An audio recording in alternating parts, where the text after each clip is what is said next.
natural, murmured her mother-in-law. He just looks like he's asleep. Rachel just stood, staring at the body, her hands gripping the edge of the casket. Her mother stood close behind her, and the 6 Pollers stood to one side, waiting for the women to leave. Rachel's mother took her arm gently. Come, dear, the others are waiting. Rachel followed her mother, numbly across the room and out the door. Outside they were met by a gush of March wind and a shower of last year's dead leaves. Rachel lifted her head, letting the wind catch her hair and sweep it across her face, and then back over her shoulders. She loved the spring and the wind and the flowers. She had met Brent in the spring. They had met and fallen wildly and wonderfully in love. It had been a year ago. They were married in June on a chilly, rainy day, but it was the most beautiful day in the world to them. She remembered the first night of their honeymoon. They ran all the way to the car to the motel so they wouldn't get wet. And then, when they were almost to the door, Brent grabbed her and kissed her. They stood there for nearly 5 minutes, madly in love and thoroughly drenched. She smiled when she thought about that, and everyone stared at her queerly. Then she remembered that this was a funeral. One mustn't smile. They arrived at the cemetery. There was a canopy set up over the grave. Rachel and her family were seated on metal folding chairs within the shelter. The casket was suspended over the hole in front of them, and the roses of the spray which covered the casket flew restlessly to and fro. When all were in place, a silence fell, and the minister began to read from a small black book. A red ribbon place marker, attached to the binding of the book, slid out from between the pages and fluttered in the wind. Rachel watched the ribbon and hoped that tomorrow would be windy and warmer. It would be Saturday, and she and Brent could go kite flying. Last year, they took a picnic lunch out to the country, to a big grassy hill with nothing but gorgeous blue sky above. They flew a kite and ran and laughed and rolled over and over down the sloping grass. They would go again tomorrow to the same hill and fly the same kite. Rachel knew Brent would laugh as she made the suggestion. He would tease her and tell her how silly and childish kite flying was, but he would go with her anyway, and they'd have a wonderful time. In her mind, she saw him running up over the hill, kite string in hand, laughing and shouting, his hair blowing in his eyes. Rachel couldn't imagine Brent growing old and gray. She felt her love for him swelling inside, welling up and overflowing, and hurting because it's so strong and beautiful. Then the minister began to pray, and she remembered where she was. The happiness sank deep inside her, as this was a funeral, and no one was happy at funerals. The prayer ended, and the benediction was said. The people were leaving, and Rachel got stiffly out of her chair. She walked to the grave, took a rosebud from the coffin. She held it to her nose, breathed its fragrance. Then she pressed it to her heart. She shielded the flower close, shielding it from the wind. Then she turned to go. She found the preacher waiting to speak to her. Your husband was a good man. I am certain he has gone on to a better place. God bless you, Mrs. Norris. Thank you, she whispered. She hurried away from him, across the graveyard, towards the car, stumbling a little because of the tears that blurred her vision. How silly to cry, she thought. I never cry except at sad movies and at funerals. Then she remembered. She had just been to a funeral.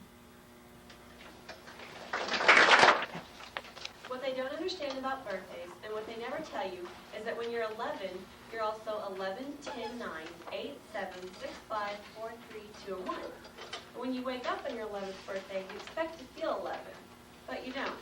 You wake up and everything's just like yesterday, only it's today. And you still feel that you're 10, and that's the year that falls directly underneath the year that makes you 11. 11 by Solomon Caceres. Some days you might say something stupid, and that's the part of you that's still 10. Or maybe some days you might think something your mom was laugh because you're scared, and that's the part of you that's 5. And maybe one day when you're all grown up, you'll need to cry like if you're 3. And that's okay. That's what I tell Mama when she's sad and needs to cry. Maybe she's feeling 3. Because the way you grow old is kind of like an onion, or like the rings inside of a tree trunk, or like my little wooden dolls fit one inside each other, each year inside of the next one. That's how being 11 years old is. You don't feel 11, not right away. It takes a few days, weeks even, sometimes even months before you can say 11 when they ask you. And you don't feel smart 11, not until you're almost 12.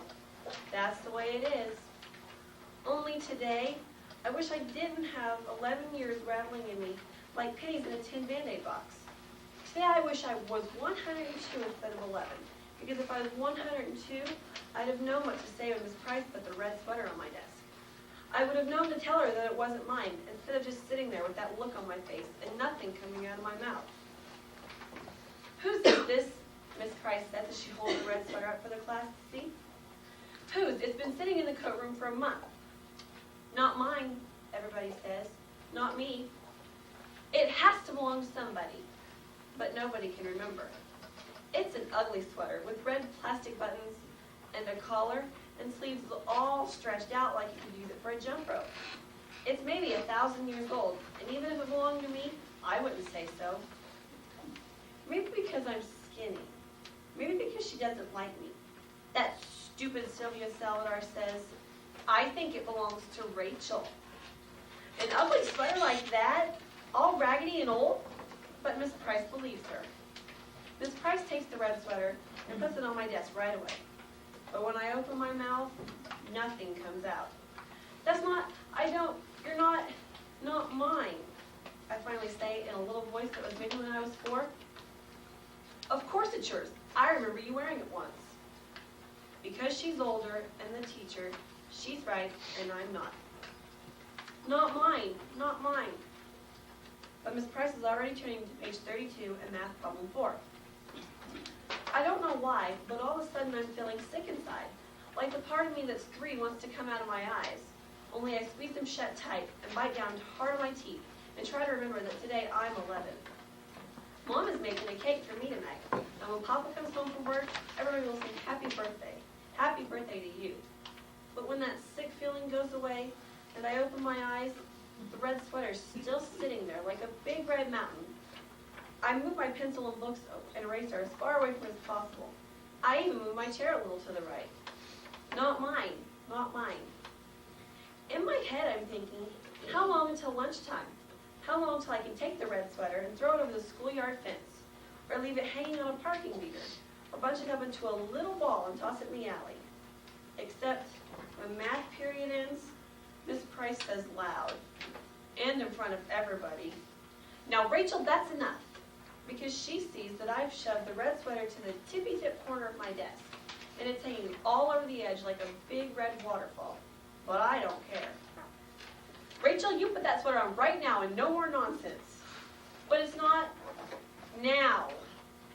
This is when I wish I wasn't 11, because all of the years inside of me, 10, 9, 8, 7, 6, 5, 4, 3, 2, and 1, are pushing at the back of my eyes. When I put one arm through one sleeve of the sweater, which smells like cottage cheese, and then the other arm through the other, and stand there with my arms far apart as if it hurts me, and it does. It's all itchy and full of germs that aren't even mine. That's when everything I've been holding in, since this morning when Miss Price put the red sweater on my desk, finally lets go, and all of a sudden I'm crying in front of everybody. I wish I was invisible, but I'm not. I'm 11, and it's my birthday today, and I'm crying like I'm 3 in front of everybody. I put my head down on the desk and bury my face in my stupid clown sweater arms. My face is all hot and spit's coming out of my mouth because I can't stop the little animal noises from coming out of me until there aren't any more tears left in my eyes. And it's just my body shaking like when you have the hiccups. And my whole head hurts like when you drink milk too fast. But the worst part is, right before the bell rings for lunch, that stupid Phyllis Lopez, who's even dumber than Sylvia Salvador, says that she remembers the red sweater as hers. I take it off right away and give it to her. Only Miss Price pretends like everything's okay. Today I'm 11. There's a cake that Mom is making for me tonight. And when Papa comes home from work, we'll eat it. There'll be candles and presents, and everybody will sing happy birthday. Happy birthday to you, Rachel. Only it's too late. I'm 11 today. I'm 11, 10, 9, 8, 7, 6, 5, 4, 3, 2, and 1. Only I wish I was 102. I wish I was anything but 11, because I want today to be far away already. Far away like a runaway balloon, like a tiny O in the sky, so tiny that you have to close your eyes to see it.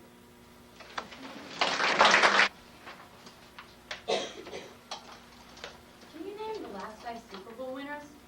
Or the last 5 teams to win the NBA championship? Or how about the 100-meter dash gold medalists in the 1996 Summer Olympics? Most likely you can't. But can you name 5 friends who have been there for you? Or 5 teachers who have had a positive impact on your life? Or better yet, 5 ways in which you have helped someone else positively. Most likely you can name these. But what does this prove? It proves that winning isn't everything. That life's about character and personality, not whether you made the winning shot in the basketball game. Your positive traits are what you will be remembered by. Chris Carr, a sports psychologist at Ohio State University, said, "The American purpose of winning at all costs will not always help you achieve your best." According to the October 1999 issue of Current Health, success is doing what you are capable of doing and being satisfied with that. Unfortunately, in today's society, success is measured by being the best and winning first place. I feel this attitude needs to be changed. We need to realize that losing is healthy. To achieve this goal, we must first examine the current attitude towards winning, determine what is wrong with this attitude, and learn how this attitude can be changed. Competition, according to the 1988 World Book Dictionary, is defined as the act or state of trying hard to win or gain something wanted by others. Many people are taking this desire to win to an extreme. For some, a victory is no longer a symbol, but a sign that you're the best. Dr. Jack Louis, a sports psychologist, said, "Some athletes reach a point when they try to make themselves do things, instead of letting themselves play. They try to do the impossible with the small shred of hope that they will become the best." Many parents are now forcing their children to become the best. They are making their child practice endless hours, repeat drills, and go over plays until they do it perfectly. 10-year-old Trent Grauman of Round Rock, Texas, population of 48,000, is known citywide. He is a member of the Sam Base Youth Baseball League. He is so famous because he can throw pitches at speeds comparable to major leaguers. Trent's dad, Terry, told the Christian Science Monitor magazine, "I've been working with Trent since he was 5. He had to throw a certain number of pitches each night before he could eat supper." Many athletes and fans are now following this winning at all costs attitude. We've all seen the shirts that promote this attitude. For example, the No Fear shirts that say second place is the first loser. Or the Nike shirts that say winning isn't everything, it's the only thing. These shirts convey the message of winning any way possible, and many people are doing just that. When they know the winner will be rewarded, and the loser deprived of the reward, many people will do anything to win. The most publicized example of this would have to be when Tonya Harding hired her boyfriend to injure her competition and U.S. Olympic teammate Nancy Kerrigan. Obviously, now you realize winning is becoming the focus of all and is considered the most important thing. However, I feel this is a terrible attitude for several reasons. The first reason this attitude is bad is if athletes only focus on winning, they will not always achieve their best. No matter what, you can't win all the time, and if that's all you care about, you're going to be dissatisfied much of the time. A second reason this attitude is unhealthy is if athletes only focus on winning, they may lose motivation. They no longer see a reason to try. In severe cases, the athlete may give up and seek revenge on their opponent for the loss. A third reason this attitude is bad is oftentimes athletes will perform better and are happier if they focus on personal goals, not just finishing first.